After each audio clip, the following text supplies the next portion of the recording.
We've been on the road here for 5 weeks, and now we're going to wear the white jerseys. We haven't worn the white jerseys since the bowl game. So I think our guys are anticipating the trip a little bit. I mean, it's don't get me wrong, we've loved playing at home. Our fans been great. Obviously, anytime you play at home, it's just there's a comforting feeling there. But I think our guys are excited about the opportunity to go on the road and kind of band together. I mean, I think the one thing, they're bond together.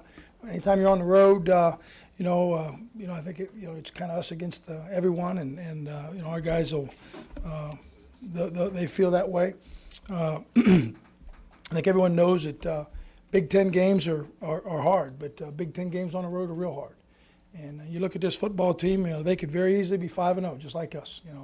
A bounce here, a ball here, 2 kicks. They won 2 games there or lost 2 games there by field goals, and they obviously it was in a heck of a game last week against Penn State. So our guys understand that we're going to have to be ready to play. I felt very, very good about the way we practiced.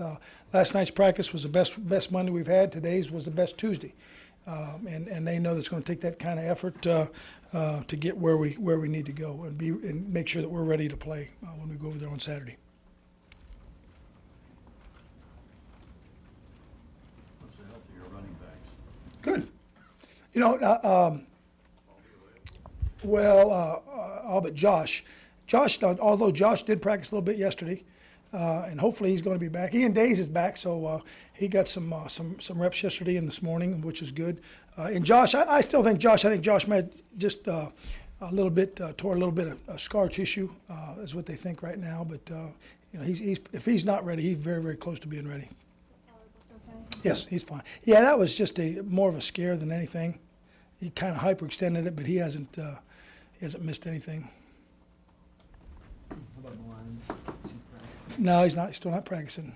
I would right now. I'd say that he probably will not play. Time frame on him? Yeah, and that's really what it is. It's how fast he heals, and when the doctors feel like they're going to take they're not going to take it every day, but they've done a bone scan and all this, so they got a pretty good clue where he is. It's very, very similar to what Terry Hawthorne had last year, and Terry missed a game. He did this last I guess Wednesday or Thursday. I can't remember, in practice, just making a cut. So hopefully it's not going to be too long. Is there anything you can do with Pollard to get, or not Pollard, sorry, with Ford, as far as getting more production out of him? Well, I think part of the thing too, and I think if you go back, he's been a little bit unlucky in terms of his whole career, and I don't mean that unlucky, but some of the times, like some of the plays that Michael got, the big runs that Michael got, particularly to kind of get Michael going. Had Jason been in there, it might have been Jason. I think some of the runs, other than the first game, and I said this, and I told Jason this, so I'm not saying anything out of school. In the first game, I thought he was trying to pick and choose too much, but other than that, he's had some pretty tough yards and gotten some pretty tough yards, and we just got we went ones against ones a little bit today, and we just got to keep pounding away. But he's done it. He's done it. He showed us he can do it. And he can do it.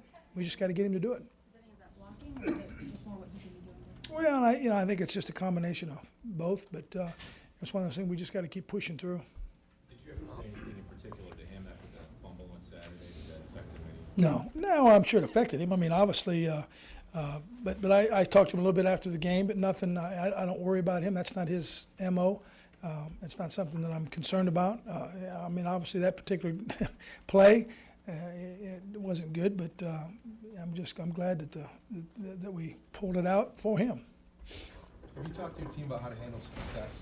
Absolutely. Talk to him about it every day, but you can talk until you're blue in the face about some things, and some of it has to be just experience, and hopefully we're bringing up the right experiences, and I think pushing, as I said, I thought yesterday's practice was the best Monday, I thought today's was the best Tuesday, and hopefully tomorrow's going to be the best Wednesday. But that's, when you talk about programs turning around and so forth, and I mentioned this at the Big Ten meetings, I mean, being able to, first of all, you got to learn how to win, number one. And number two, then you got to learn how to handle it.